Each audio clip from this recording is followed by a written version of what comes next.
Bihar cadre की IPS में विकास वैभव का बड़ा नाम है। ये जिस मुस्तैदी के साथ पुलिस में ड्यूटी निभाते हैं, उसी मुस्तैदी के साथ युवाओं के लिए भी एक मोटिवेशनल गुरु हैं। बिहारी होने पर काफी गर्व है और ये सोशल मीडिया फ्रेंडली भी काफी है। लेकिन इन दिनों अपने ही विभाग के वरीय आईपीएस से विवाद होने की वजह से ये काफी ज्यादा सुर्खियों में है।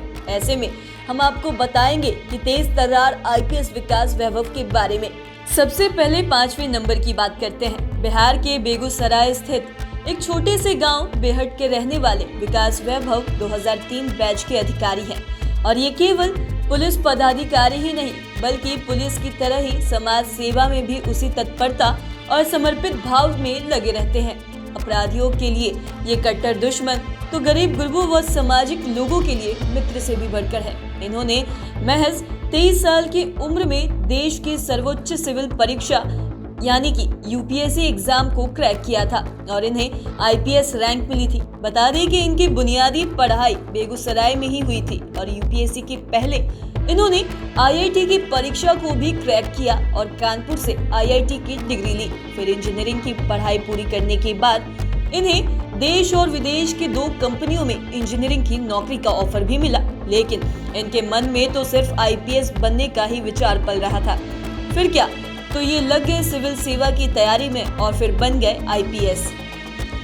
अब बात करते हैं 4थे नंबर की। आईपीएस विकास वैभव ने नक्सलियों के बिहार मॉड्यूल को ध्वस्त किया था और ये 2011 से 2015 तक केंद्रीय प्रतिनियुक्ति पर थे। उस समय इनकी तैनाती एनआईए में भी थी और तब इन्हें आतंकी संगठन इंडियन मुजाहिदीन के अपराधियों को दबोचने में सफलता मिली थी। आपको गया के महाबोधि मंदिर में हुए बम ब्लास्ट याद होगा। महाबोधि मंदिर में हुए ब्लास्ट से गया का इलाका थर्रा गया था और इतना ही नहीं, नरेंद्र मोदी जब प्रधानमंत्री नहीं बने थे उस समय वो इस पद के उम्मीदवार भी बने थे।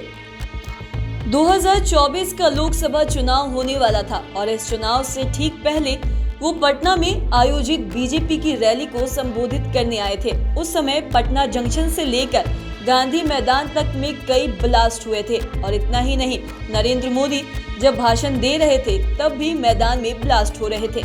इन सब मामलों की जांच को अंजाम तक पहुंचाने में विकास वैभव का अहम रोल रहा था और इतना ही नहीं, इनके एनआईए में रहने के दौरान यासीन भटकल जैसे आतंकी पकड़े गए थे और आईपीएस विकास वैभव ने ही आतंकियों के बिहार मॉड्यूल को ध्वस्त किया था। अब 3रे नंबर की बात करते हैं। एक समय था जब रोहतास की पहाड़ियों पर नक्सलियों और उग्रवादियों का कब्जा था। लोग उधर जाने से डरते थे और उसी दौरान विकास वैभव की पोस्टिंग रोहतास में हुई थी और उन्होंने रोहतास को नक्सलियों से मुक्त कराकर वहां झंडा फहराया था।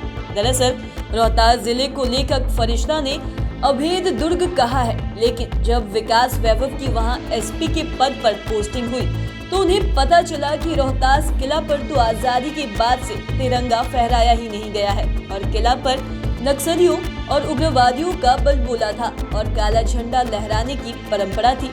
तब विकास वैभव ने 2008 से 2010 के बीच कम्युनिटी पुलिसिंग के जरिए वहां लोगों की मानसिकता बदली और तब जाकर पहली बार वहां तिरंगा फहराया। उसके बाद से आज तक झंडा फहराने का सिलसिला जारी है और इन्हीं की वजह से नक्सलियों ने समर्पण किया था। अब बात करते हैं 2रे नंबर की। आईपीएस विकास वैभव अपने काम का ईमानदारी और निर्वहन करते हैं। बिहार के जिन जिलों में रहे, काम के मामले में मुस्तैदी से रहे, कई बड़े रिकॉर्ड इनके नाम भी रहे। खास बात की पुलिस के अलावा अदर एक्टिविटीज में भी ये उसी तन्मयता के साथ लगे रहते हैं और ये जितना पुलिस फ्रेंडली है उतना ही कॉमन मैन फ्रेंडली भी है। इनके अलावा विकास वैभव सोशल मीडिया फ्रेंडली भी काफी है। दरअसल इन्हें लिखने पढ़ने से काफी लगाव रहा है और अपनी लेखनी की बदौलत ये आम लोगों के बीच छाए रहते हैं। ये यात्री मन के नाम से अपने मन की बात भी लिखते हैं जो काफी लोकप्रिय है। इतना ही नहीं, इन्हें बिहार के बगहा में तो लोग भगवान तक मानते हैं और इनके नाम पर स्थानीय लोगों ने चौराहा बना दिया है और उस इलाके को इन्होंने नक्सलियों से मुक्त कराया था। इसके अलावा ये वैभव चाणक्य लॉ नेशनल इंस्टीट्यूट में स्टूडेंट्स को पढ़ाते भी हैं और ये जब आईआईटी में पढ़ाई कर रहे थे तब से इनकी पुरातत्व में भी काफी ज्यादा रुचि थी। अब बात करते हैं पहले नंबर की। ये तो ऊपर आपने जाना कि सुपर कॉप के रूप में फेमस आईपीएस विकास वैभव का पुलिस वर्क के साथ ही समाज सेवा से भी कितना गहरा लगाव रहा है, लेकिन ये अपराधियों के लिए कट्टर दुश्मन है और कितना भी बड़ा अपराधी या फिर बाहुबली इनके सामने आ जाए ये छोड़ते नहीं हैं। ऐसे ही एक मामले में आईपीएस विकास वैभव ने तत्कालीन विधायक अनंत सिंह को अपहरण व हत्या के मामले में गिरफ्तार किया था। ये वाकया है 24 जून 2015 का। उस समय अनंत सिंह जेडीयू के विधायक थे। तब केंद्र प्रतिनियुक्ति से आईपीएस विकास वैभव लौटे थे और उन्हें पटना का एसएसपी बनाया गया था और साथ ही विधायक के पटना स्थित सरकारी आवास पर दोपहर में विकास वैभव के साथ पुलिस फोर्स ने डेरा डाला हुआ था और उनके हाथ में सर्च वारंट था। इस सर्च वारंट के आधार पर पटना पुलिस अनंत सिंह के सरकारी आवास की तलाशी लेने लगी और इसके थोड़ी देर बाद ही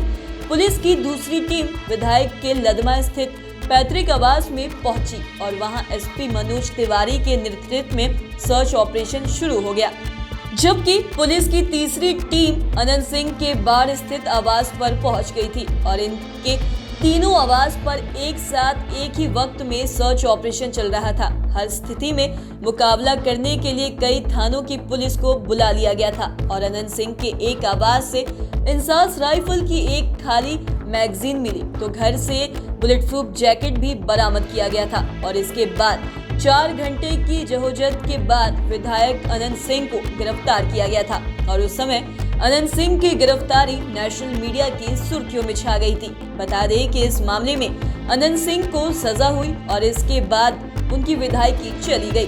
बाद में जब मोकामा में उपचुनाव हुआ तो वहां से अनंत सिंह की पत्नी नीलम देवी विधायक बनी। तो आज के इस वीडियो में इतना ही।